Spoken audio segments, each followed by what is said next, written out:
如果話牙盤係單車嘅心臟呢，鏈條呢可以比喻作為血管同埋血液啦。以下所講嘅嘢呢，我應該唔係第一個人發現㗎啦。呢個呢係 Shimano 105後變速器嘅長牙導輪上面嗰粒。Ultegra 同埋 Dura-Ace 都係咁嘅樣嘅，但係呢，有啲呢，佢係可能放喺下邊嗰粒張力輪嗰度啊。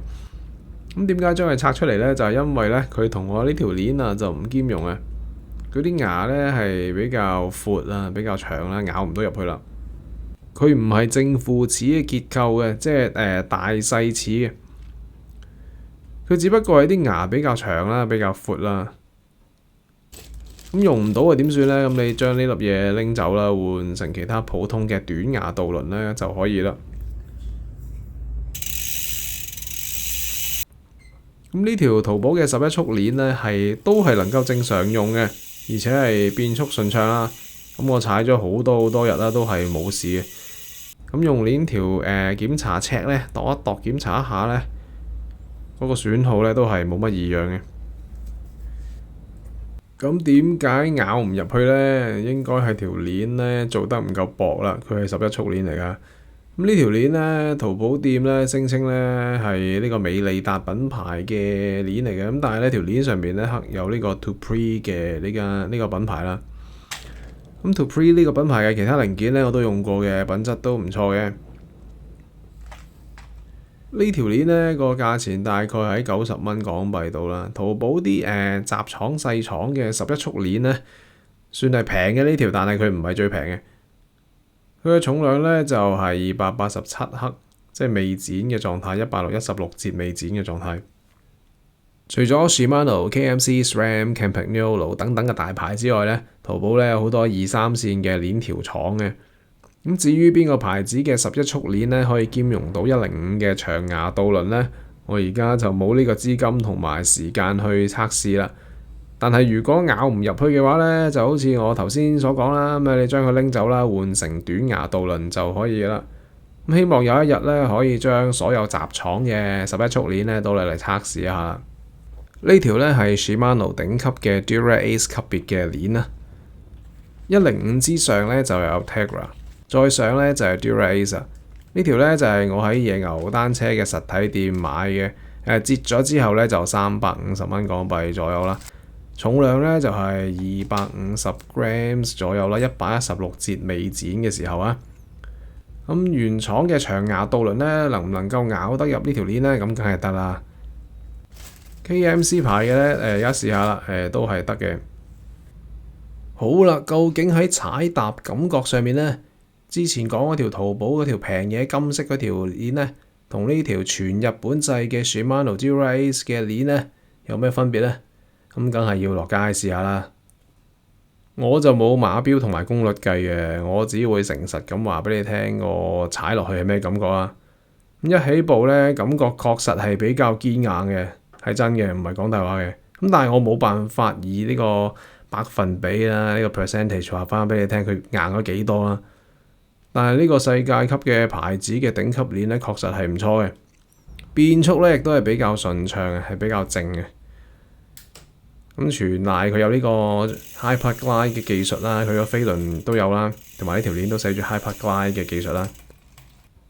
呢條 Shimano 鏈嘅包裝盒上面呢，寫住 Dura-Ace 同埋 XTR 嘅，咁即係意味住咧呢條鏈呢喺套件等級上面呢，無論係公路車定係山地車呢，都係共通嘅，係最高級別嘅。咁你諗下啦，最頂級嘅鏈呢都係350蚊，但係頂級嘅 Dura-Ace 嘅飛輪呢就要接近2000蚊啦。頂級嘅牙盤呢，即係俗稱大餅呢，更加貴啊！咁所以如果你需要換鏈嘅話呢，你攻頂買最貴呢，都係一項明智之選嚟嘅，價錢真係爭唔遠嘅，同次一級嘅鏈條。因為呢，你換鏈呢，佢會陪伴你一段好長嘅時間啦。咁條鏈呢，又可以幫部車減下重啦，轉動嘅零件能夠減重呢，係明顯感覺得到嘅。好多中低階嘅後變速器，你安裝鏈條嘅時候，如果想用穩陣啲嘅減短法去決定鏈嘅長度呢，咁就要將條鏈拉到佢唔會掂到導輪嘅位置啦，係比較嘥力同埋比較攰嘅。但係咧，你睇下呢個105或者以上級別嘅變速器，佢嘅初始位置呢，就已經唔會掂到導輪嘅啦條鏈。咁你將條鏈拉一拉啦，然後用 marker mark 低佢啦，將佢剪短到俾到佢少少張力嘅位置呢，就可以噶啦。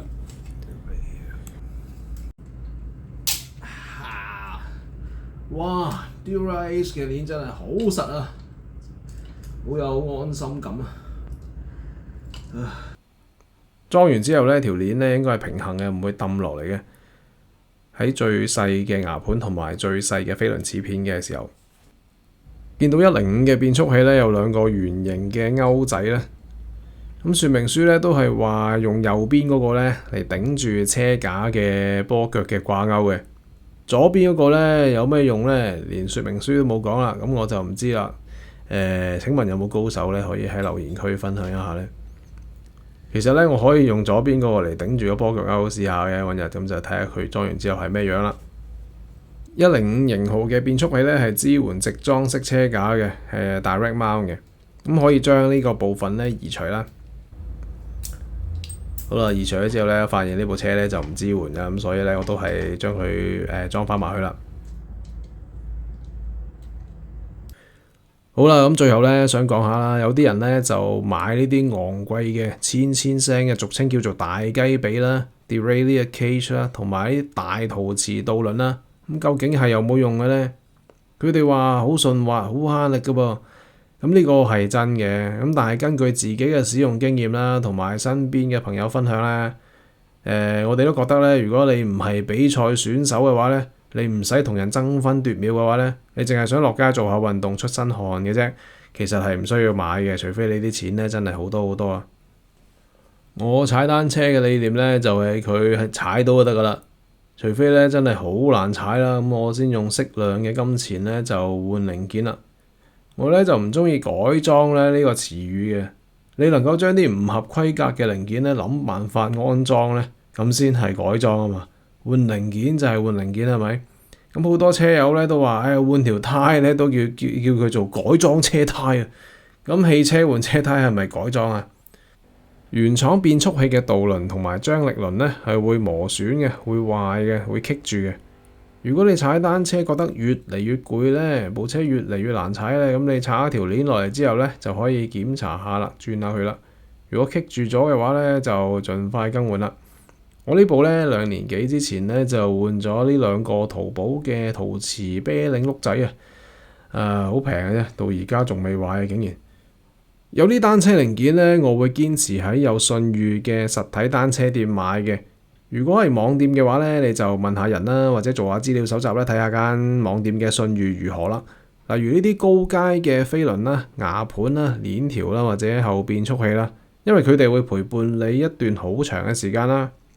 好多網店呢都話係真貨嚟嘅，Shimano 真貨嚟嘅，咁但係你願唔願意冒呢個險呢？咁有人試過中咗招啊！如果你想喺淘寶買 Shimano 零件呢，可以去呢間嘅，我買咗好多次呢，都係真貨嚟嘅。咁而且價格呢，同實體店呢都差唔多嘅，尤其是係啲中低階嘅後變速器啦。好多實體店呢都比較難揾啦，同埋呢，佢哋都又平又好用啦。例如呢個8速嘅 Serra 咁樣啦，100零蚊嘅啫，買過啦，幾好用嘅。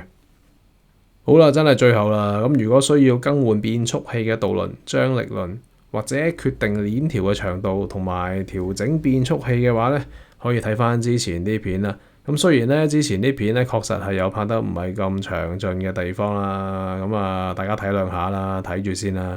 咁我真係好得閒嘅時候呢，再將佢哋刪除再重拍啦。咁亦都希望大家體諒啦，因為呢就單車嘅零件呢確實係千變萬化啦，五花八門啦，實在太多規格啦，我實在冇辦法兼顧到全部零件規格嘅用家。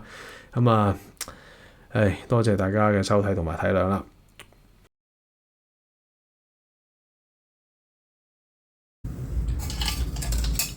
好，咁而家示範呢，就唔用鏈鈎。特登唔用鏈鈎，唔用快拆扣鉗嚟裝快拆扣啦。咁咧，首先咧將條鏈咧撥翻落嚟先啦，唔好掛喺個牙盤上面啦。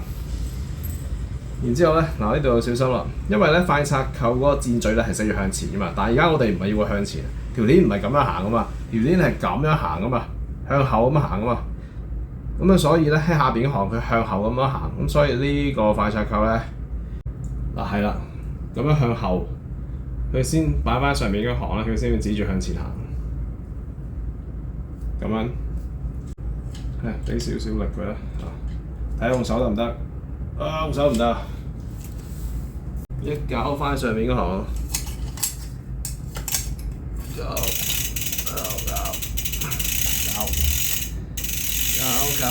搞，見到未？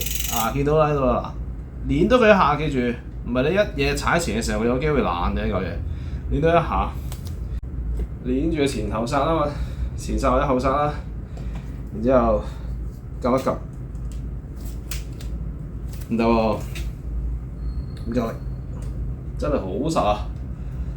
換腳得唔得啊？先換腳先，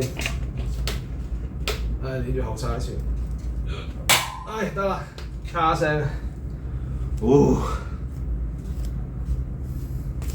等陣先，收實咗。